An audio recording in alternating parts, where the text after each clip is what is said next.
Bournshell started in 2017 as a startup company, and we are currently based in Kuala Lumpur and Johor Bahru.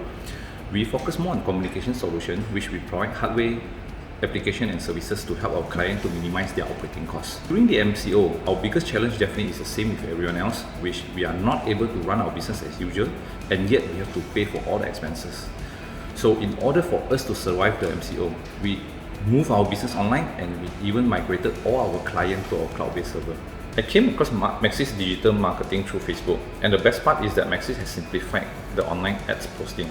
Basically, you just need to follow that step and fill in the blanks. As simple as that, and this definitely makes our life much more easier. So among all the features, the best that I like definitely is the online posting part, because we are able to choose between few social platforms. I get to know about the SME digital branch through Maxis Facebook, and with the 50% discount, of course I wouldn't say no. And the application process is basically smooth and easy. We just fill up some forms and send them a few documents, and they do the rest for us. By 7 days, the account is basically activated.